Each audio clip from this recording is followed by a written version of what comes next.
Very good morning, students. So today we are going to read chapter 18, Economic Reforms since 1991. Okay, so 1991 से start होने वाले economic reforms की हम आज बात करने वाले हैं. So first of all, we'll see the introduction. Actually, on the eve of independence, हमारी जो economy थी, means Indian economy, इसका shape जो था was really very bad. Because Britishers ने जो इंडिया छोड़ा था उसमें industrial development, agricultural development and किसी भी तरह की डेवलपमेंट की बात किया जाना तो ऑलमोस्ट इम्पॉसिबल थिंग थी, राइट. और हमारे यहाँ unemployment was prevailed all over. Okay, and poverty obviously वो भी बहुत ज़्यादा थी क्योंकि ना तो इंडस्ट्रियल ग्रोथ थी, ना ही इंडस्ट्रीज़ अच्छे से सेटअप हुए थे. एग्रीकल्चर भी कहीं से भी एक बेनिफिशियल ऑक्यूपेशन तो नहीं था, ठीक है. And at the same time population बहुत ही तेज़ी से इंक्रीज़ कर रही थी.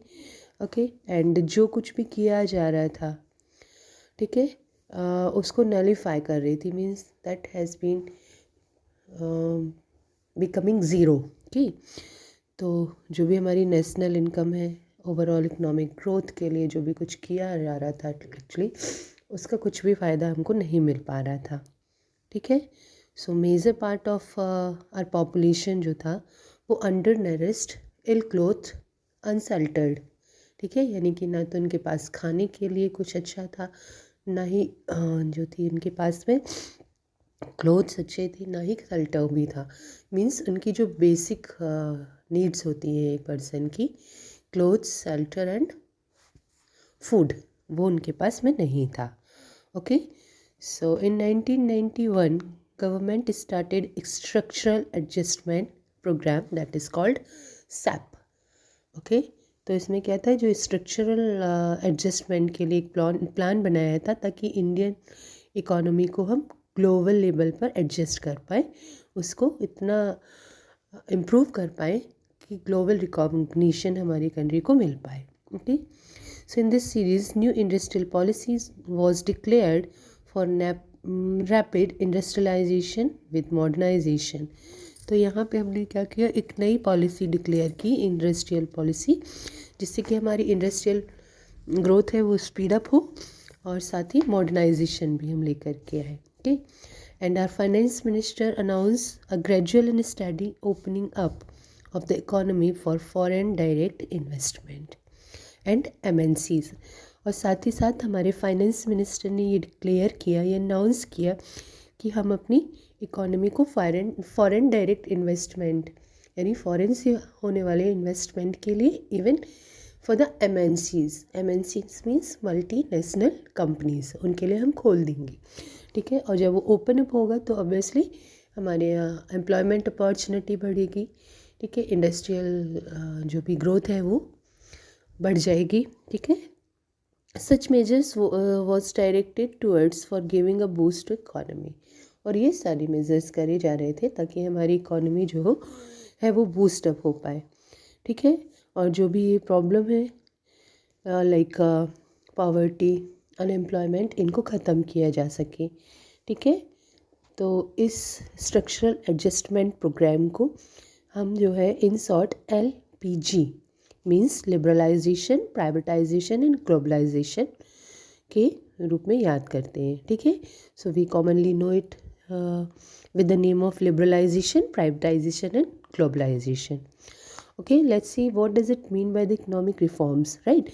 So economic reforms actually वो reforms होते हैं जो इंट्रोड्यूस करी हमारी गवर्नमेंट ने, ठीक है, ताकि हमारी एफिशिएंसी ऑफ वर्क, ठीक है, कॉम्पिटिटिवनेस, प्रॉफिटेबिलिटी जो है हमारी इकोनॉमी में, इंडस्ट्रियल सेक्टर में, अदर सेक्टर्स ऑफ इकोनॉमी, उनमें बढ़ पाए, ठीक है. सो एफिशिएंसी, कॉम्पिटिटिवनेस और प्रॉफिटेबिलिटी बढ़ाने के लिए जो स्टेप उठाए गए उन्हें हमने कहा इकोनॉमिक रिफॉर्म्स. ओके, इसके अलावा इन इकोनॉमिक रिफॉर्म्स को हम न्यू इकोनॉमिक पॉलिसी के नाम से भी जानते हैं, जहाँ पर हमारी इकोनॉमिक ग्रोथ की रेट को बढ़ाने के लिए, नेशनल इनकम को बढ़ाने के लिए एंड साथ ही साथ पर capital income and quality of life of the people यानी living standard of the people को एनहांस करने के लिए हमने लेकर के आया हुआ था, ठीक है।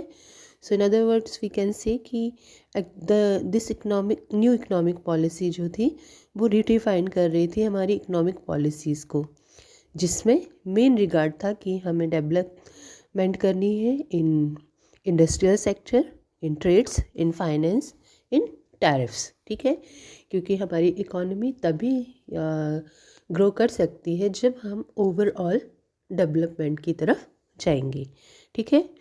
तो इसके साथ साथ हमारा जो न्यू इकोनॉमिक रिफॉर्म्स हमने लेकर के आए थे, ठीक है, उनका एम था कि revolutionary improvement, revolutionary means dramatic improvement हमको देखने को मिले in primary sector, in secondary sector and in tertiary sector. So primary sector refers to agriculture, secondary sector is industries and the third sector is the third जिसे हम कहते हैं tertiary sector, that is the service sector, ठीक है। तो हर एक sector की improvement के लिए को लेकर के हमने ये इकोनॉमिक रिफॉर्म्स स्टार्ट किए थे, ठीक है। Now see objectives of the new economic reforms. Objectives refers to उद्देश्य, राइट, कि उद्देश्य क्या था, एम क्या था उसका। तो main objective of new economic reform is to improve the quality of the life of people, ठीक है। तो फर्स्ट वन हमारा लिविंग स्टैंडर्ड बढ़ाना, ओके। सो उसके लिए अगर हम किसी भी कंट्री के जो मेन पॉपुलेशन है उसका लिविंग स्टैंडर्ड बढ़ा रहे हैं, इट मीन्स ओवरऑल डेवलपमेंट हो रही है, तभी लिविंग स्टैंडर्ड ऑफ लिविंग जो है वो बढ़ पाएगा, ठीक है। सो श्री पी एंथर जो है उन्होंने अपनी book economic reforms in India highlight किए हैं 5 objectives, okay. So see what are those objectives. तो the first one is the policy of the government is to make the export and import trade free and independent and without much restriction. तो सबसे पहले जो काम कर रही थी हमारी पॉलिसी वो क्या था, एक्सपोर्ट और इम्पोर्ट को फ्री करना, ठीक है, एंड इंडिपेंडेंट करना, एंड साथ ही साथ रेस्ट्रिक्शंस को कम करना, ठीक है। अभी तक हमने जो इससे पहले चैप्टर्स रीड किए थे उसमें हमने ये स्टडी किया था, हमने ये जाना था दैट इंडिया जो है आफ्टर इंडिपेंडेंस हमने ग्लोबलाइजेशन को एंड जो है कहीं भी प्लेस नहीं दिया था हमारी इकोनॉमिक पॉलिसीज़ में। एंड इसका रीज़न ये था कि हमें लगता था कि ऐसा ना हो दैट कि again we have to face the same situation जो हमने ब्रिटिशर्स के साथ में फेस की थी। They were the traders at first and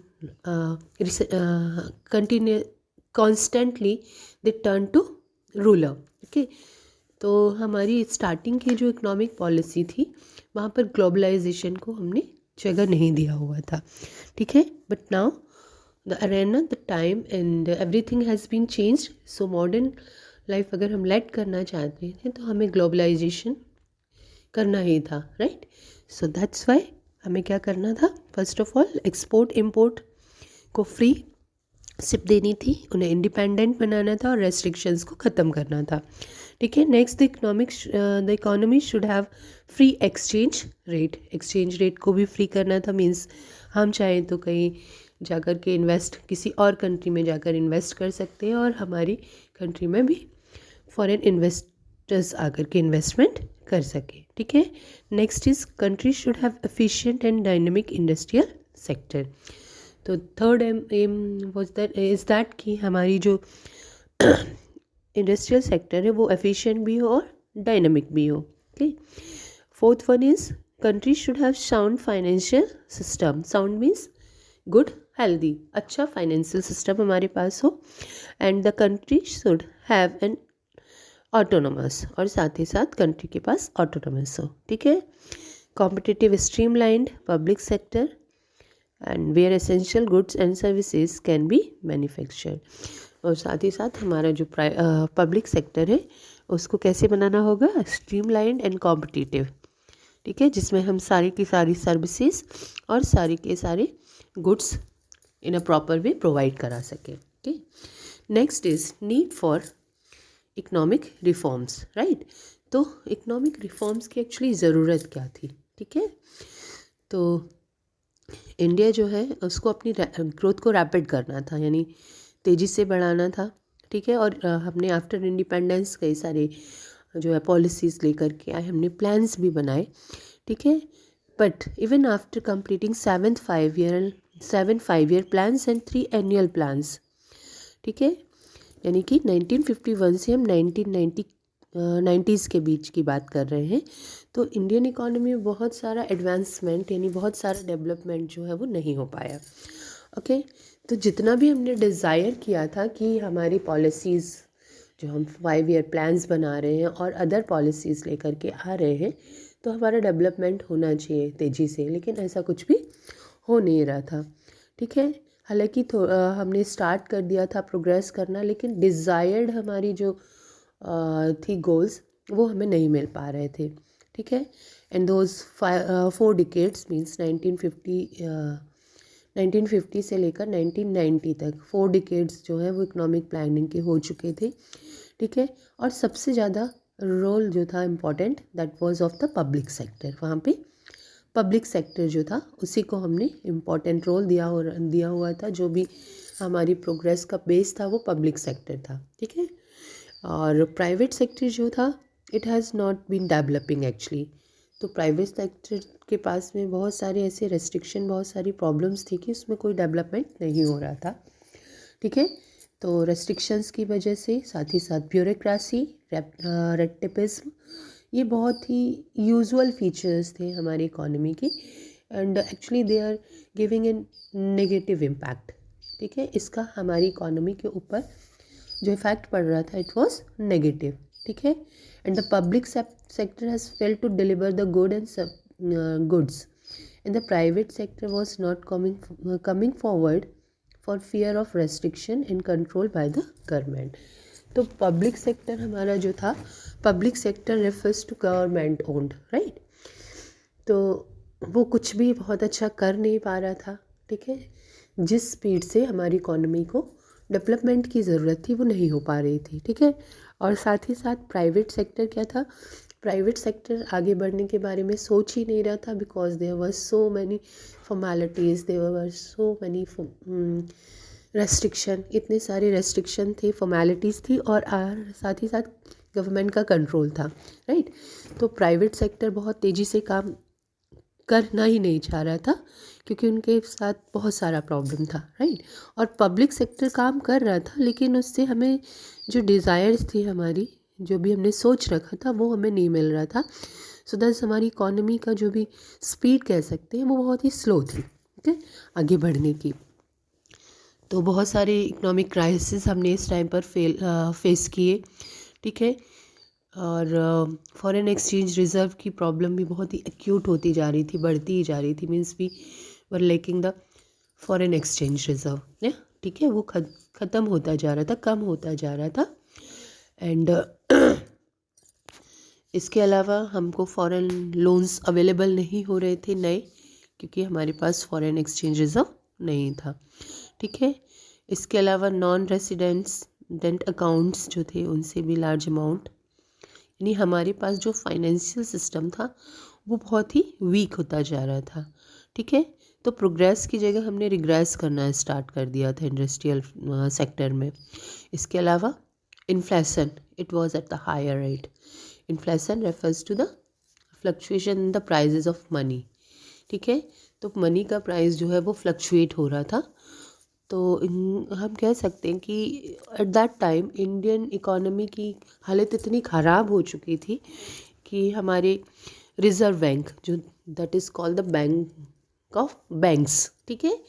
तो इंडियन इकोनॉमी जो है वो बहुत कुछ रिलाई करती है ऑन द रिज़र्व बैंक, उसको अपना 47.5 टन गोल्ड जो है वो बैंक ऑफ इंग्लैंड को मॉर्टगेज करना पड़ा। मॉर्टगेज करना मीन्स गिरवी रखना पड़ा, ठीक है, क्योंकि हमारे पास फॉरेन एक्सचेंज रिक्वायरमेंट्स तो थी लेकिन हमारे पास फॉरेन एक्सचेंज नहीं था, ठीक है। तो इस कॉम्प्लेक्स एंड क्रिटिकल कंडीशन, ठीक है, मीन्स हमें मालूम था कि हमारी कंडीशन की हमारी कंट्री की इकोनॉमिक कंडीशन जो है वो बहुत ही बुरी होती जा रही है।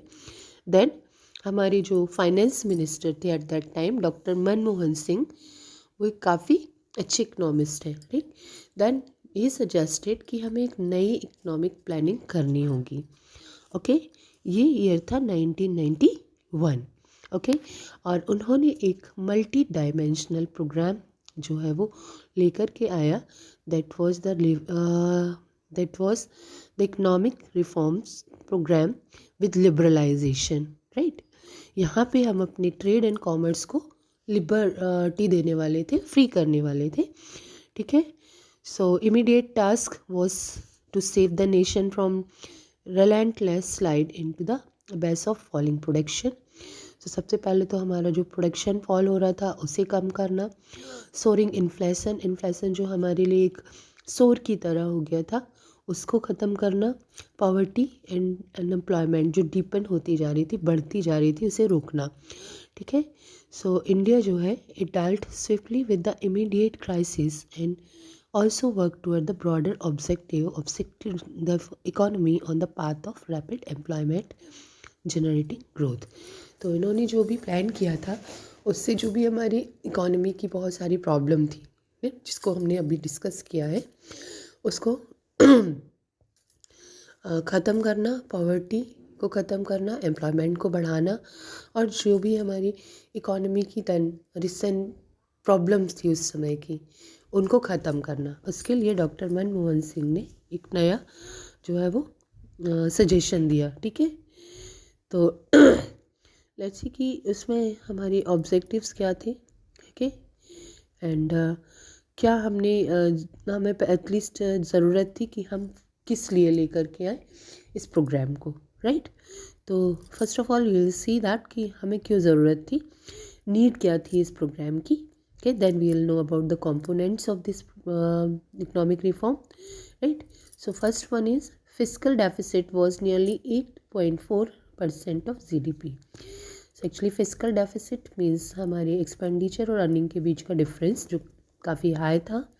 Increase in unfavorable balance of payment, ठीक है, unfavorable balance of payment जो है वो बढ़ रहा था। Gulf crisis, it was the war between Iran और इराक, राइट, उसकी वजह से पेट्रोलियम प्रोडक्ट का प्राइस बढ़ता जा रहा था। राइज इन प्राइजेस, ठीक है, rise in prices refers to the declinement in the price of money, ठीक है, जैसे हमने इन्फ्लेशन कहा था।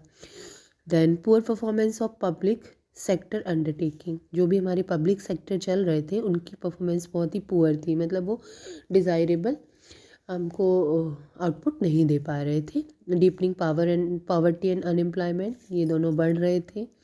Depletion of foreign exchange reserve जो है वो कम होता जा रहा था।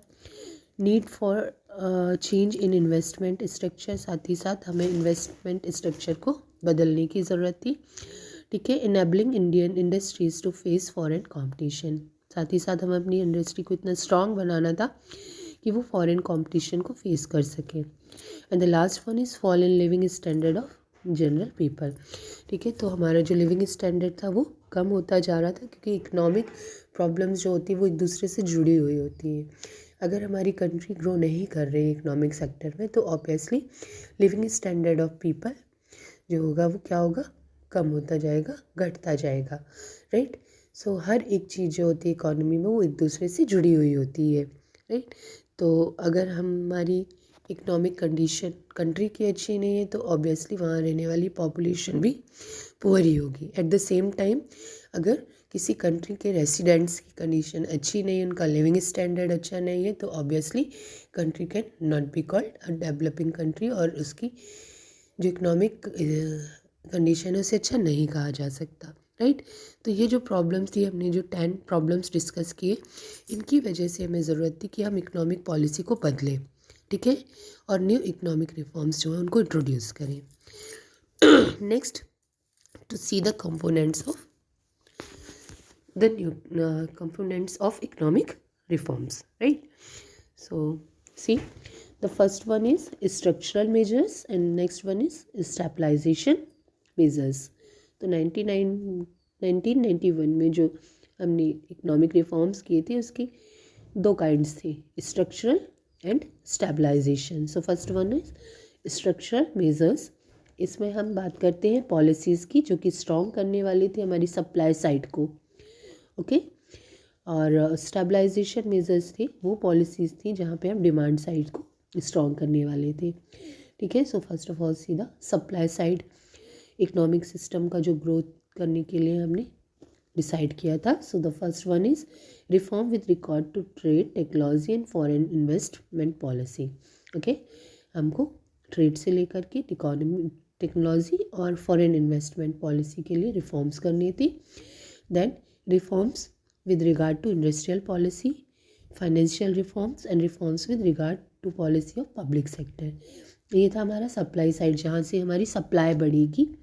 ठीक है, तो सप्लाई कब बढ़ेगी? जब प्रोडक्शन अच्छा होगा, जब ट्रेड एंड टेक्नोलॉजी हायर होगी, फॉरेन इन्वेस्टमेंट ज़्यादा होगा। ठीक है, फाइनेंशियल सिस्टम एक्यूरेट होगा। सो एट दैट टाइम हमारा स्ट्रक्चरल मेजरमेंट के अंदर हमने 4 तरह के रिफॉर्म्स रखे थे। एंड नाउ सीधा stabilization measure that was connected with the demand side. So here first one is introducing liberal monetary policy by reducing the rate of interest. Next is adjustment in the exchange rate of Indian rupee, amendment of fiscal policy, and introducing an appropriate wage income policy, right? So these are the stabilization measures. Now we are to discuss about the features of new economic reforms. ठीक है, तो new economic reform की अब हम बात करेंगे features की। So these are the features of new economic reform. Okay, so major हमारे फीचर्स जो थे, they are the 3 pillars of the economy, जो हमारी न्यू इकोनॉमिक के बेस पर खड़े, न्यू इकोनॉमिक रिफॉर्म्स के बेस पर खड़े होने वाले थे। ठीक है, and those pillars were liberalization, privatization and globalization। Okay, तो वो क्या थे? लिबरलाइजेशन यानी कि मुक्तिकरण। ठीक है, मुक्तिकरण means free ship of the trade and business. Privatisation, so अभी हमने डिस्कस किया था दैट अभी तक यानी 1990s तक पब्लिक सेक्टर जो है मेजरली वर्क कर रहा था और उसका रिजल्ट हमें बहुत अच्छा नहीं मिल रहा था, तो अब हमें प्राइवेट सेक्टर को भी स्ट्रॉन्ग करना था। And next one is globalization, यानी हमारी इंडस्ट्रीज़ को, हमारी कंट्री को ओपन अप करना था फॉर द फॉरेन ट्रेड, यानी हम बाहर अब्रॉड्स के साथ में, अब्रॉड फॉरेन कंट्रीज़ के साथ में जो है वो ट्रेड रिलेशनशिप जो है वो स्टेबल करने वाले थे, एस्टेब्लिश करने वाले थे, right? So first one we are going to study is the liberalization. Okay, so liberalization means removing unnecessary trade restriction and making the economy more competitive। Okay, so हम जब बात करते हैं लिबरलाइजेशन की, तो इसका मतलब होता है कि जो भी अननेसेसरी ट्रेड रेस्ट्रिक्शंस हैं, राइट, उनको ख़त्म करना और इकोनॉमी को मोर कॉम्पिटिटिव, ज़्यादा कॉम्पिटिटिव बनाना। Okay, it also refers to the process wherein the government of a nation reduce the restrictions regarding licensing, control, quota, tariff and other obstacles so as to liberate the economic development activities। तो साथ ही साथ ये किस चीज़ को refer करता है? उन रेस्ट्रिक्शंस को कम करने के लिए जो कि लाइसेंस को लेकर के, कंट्रोल को लेकर के, कोटा और टैरिफ्स को लेकर, या फिर अदर कोई ऑब्स्टिकल्स हैं, अदर कोई बाधाएं हैं ट्रेड एंड बिजनेस को लेकर के, तो उसे ख़त्म करना मीन्स हमारी इकोनॉमिक डेवलपमेंट एक्टिविटीज़ जो है वो फ्रीली चल सके। That was the liberalization.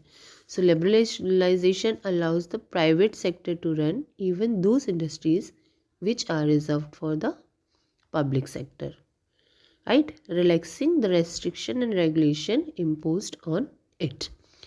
Okay, तो लिबरलाइजेशन जो है उसमें प्राइवेट सेक्टर को हम एक इम्पॉर्टेंट रोल देने वाले थे, और यहाँ पे अभी तक जो भी इंडस्ट्रीज़ हमारा पब्लिक सेक्टर रन कर रहा था, वहाँ पर भी हम किसको लेकर के आने वाले थे? प्राइवेट सेक्टर को।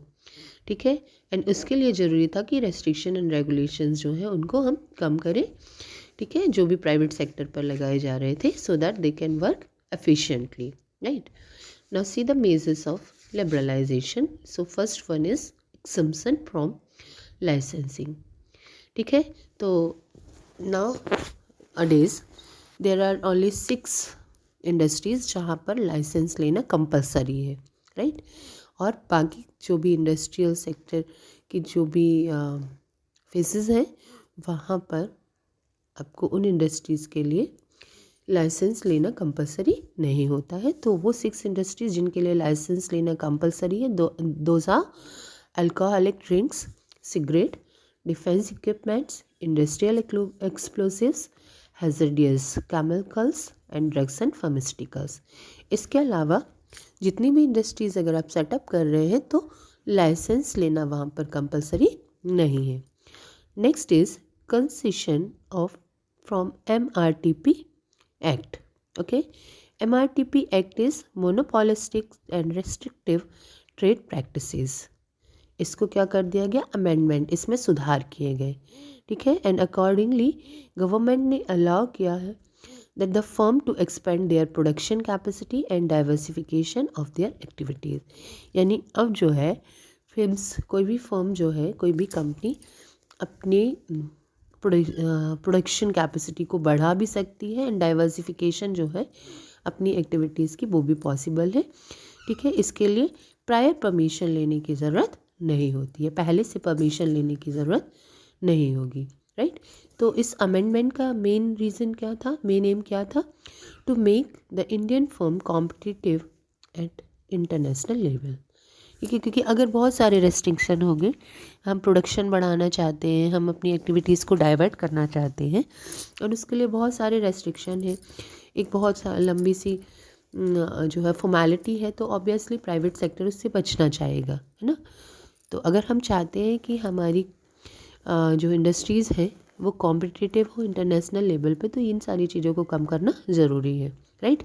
That's why concession from MRTP act दे दिया गया, ठीक है। तो अब कंपनी जो है they were allowed to have more than 100 crore, ठीक है, need not seek permission in prior. यहाँ पर अगर आपका 100 करोड़ तक का बिजनेस है तो प्रायर परमिशन लेने की ज़रूरत आपको नहीं है, ठीक है। अगर वो चाहते कि एक्सपेंशन है, हमें प्रोडक्शन में बढ़ाना है, तो उसके लिए गवर्नमेंट से परमिशन लेने की आपको एट प्रायर मीन्स पहले से परमिशन लेने की ज़रूरत नहीं है।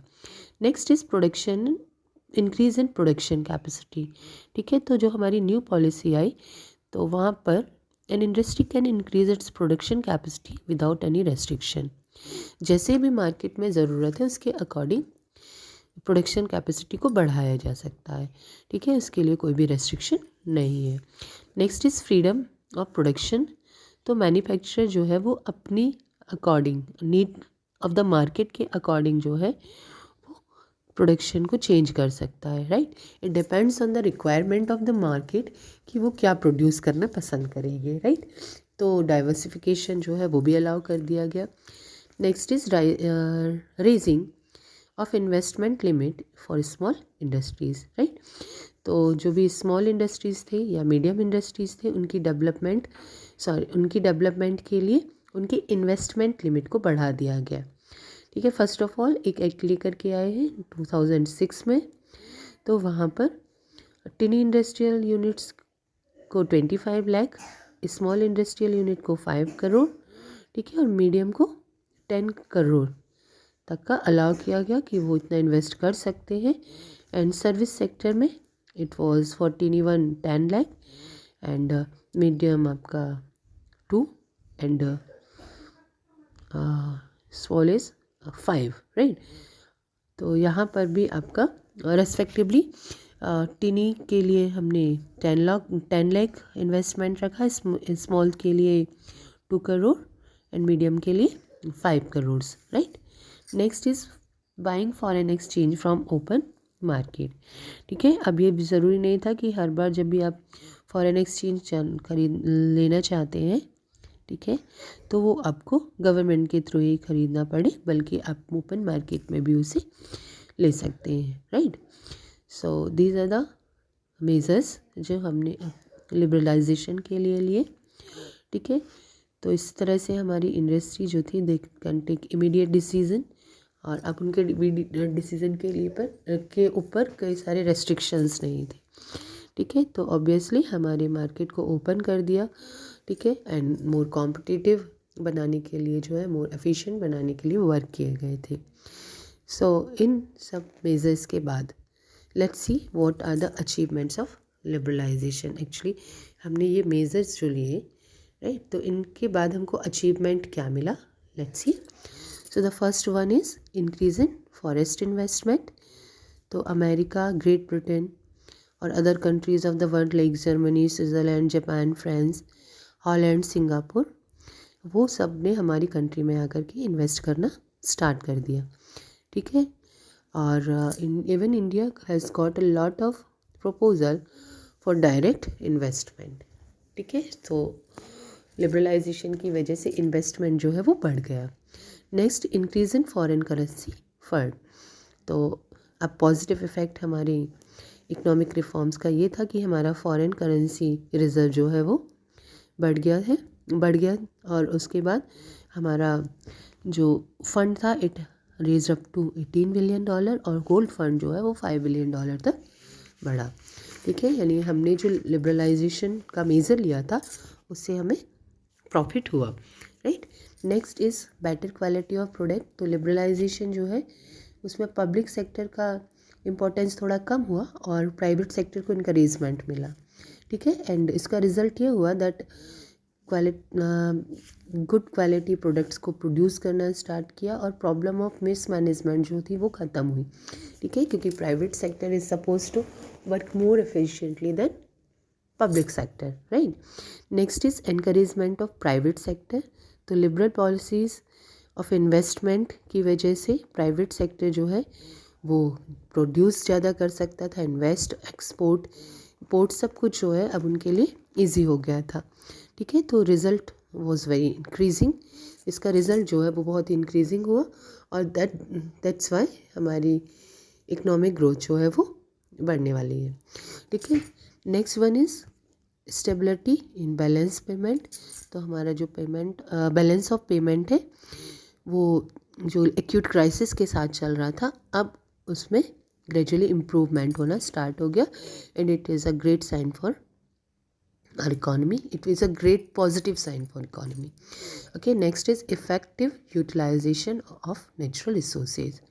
ठीक है, तो हम जानते हैं that India is a country जिसके पास नेचुरल रिसोर्सेज बहुत ज़्यादा है बट उनको इफ़ेक्टिवली यूज़ नहीं किया जा पा रहा था।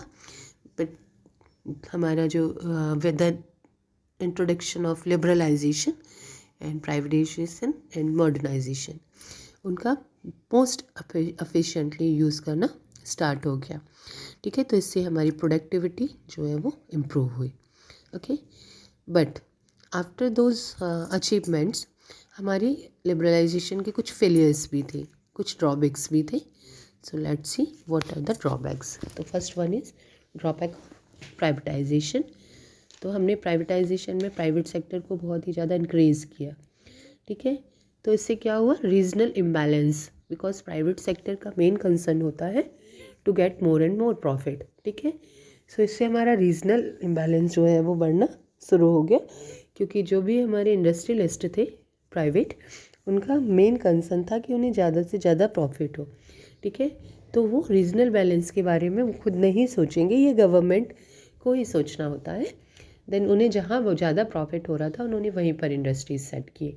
राइट, तो इससे क्या हुआ, कुछ एक प्लेसेस जो थे, कुछ एक एरियाज़ जो थे वहाँ पर बहुत ही ज़्यादा डेवलपमेंट हो रहा था but rest of the areas were not being developed. Okay, next one is negligence of basic problem.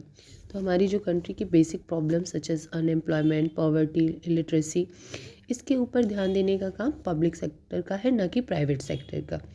Okay, so privatisation जो हुआ और लिबरलाइजेशन उसकी वजह से हमारी ये जो बेसिक प्रॉब्लम थी उनकी तरफ से उनको सॉल्व करने के लिए कोई भी कंसर्न नहीं रखा गया। Next is encouragement to the regional imbalance. Same thing जो हमने फर्स्ट में, ये प्राइवेटाइजेशन का नेगेटिव रिजल्ट है कि हमारी जो इंडस्ट्रीज़ है वो ऐसी रीजन्स पर लग रही थी जहाँ पर उन्हें मोर एंड मोर प्रॉफिट मिलने वाला था और बैकवर्ड एरियाज़ जो थे वहाँ पर कोई भी इंडस्ट्रीज़ एस्टेब्लिश करने में किसी भी इंडस्ट्रियलिस्ट का इंटरेस्ट नहीं था क्योंकि वहाँ पर उन्हें ज़्यादा प्रॉफिट नहीं मिलेगा। राइट, तो दैट्स वाई जो रीजनल इम्बैलेंस है जो तो वो बढ़ता जा रहा था। Right, no expected growth in export. ठीक है, तो एक्सपोर्ट जो था वो जितना हमने एक्सपेक्ट किया था उतना ज़्यादा नहीं बढ़ रहा था। ठीक है, हाउएवर इम्पोर्ट में ग्रोथ हो रहा था। Next is increase in economic disparities. तो ऑब्वियसली लिबरलाइजेशन का ये रिजल्ट था कि इकोनॉमिक डिस्पैरिटीज़ यानी इकोनॉमिक डिफरेंस जो था वो बढ़ता जा रहा था। और समटाइम्स इट वॉज फेल्ट कि कहीं कैपिटलिज्म जैसी कोई स्थिति कंट्री में ना आ जाए, क्योंकि कैपिटलिज्म जो होता है वो इकोनॉमिक इनइक्वालिटी बढ़ाता है। जिनके पास मनी है, those are rich, they use to become richer, और जो पुअर है दे बिकम पुअरर। ओके, तो ये भी एक रिजल्ट था लिबरलाइजेशन का। Next is interchange in foreign exchange. तो मल्टीनेशनल कंपनीज जो थी use to store hard currencies at profitable places. Okay, तो उन्होंने बहुत सारी टेक्निक्स के थ्रू क्या किया, हार्ड करेंसी को प्रॉफिटेबल प्लेसेस पर उन्होंने स्टोर करना शुरू कर दिया। ठीक है, तो the crux of the policy of multinational companies is to earn wealth. तो हार्ड करेंसीज इसीलिए उन्होंने स्टोर किए थे ताकि उनको ज़्यादा से ज़्यादा प्रॉफिट मिल सके। ओके, लोन भी रेज किया जा सके। तो 10 हमारे यहाँ जो है वो मॉनेटरी क्राइसिस सीरियस हो गया था। सो लिबरलाइजेशन ने हालांकि बहुत कुछ हमको फ़ायदे भी दिए, बट कई सारे उसके ड्रॉबैक्स भी थे।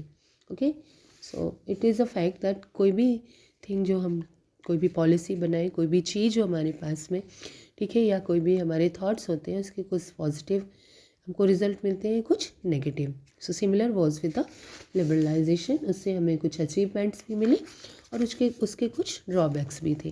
Okay, so I think this is all for today, and the next video we'll discuss about the privatization and globalization. ठीक है, so read it carefully once again, and if you have any doubt you can ask me, right?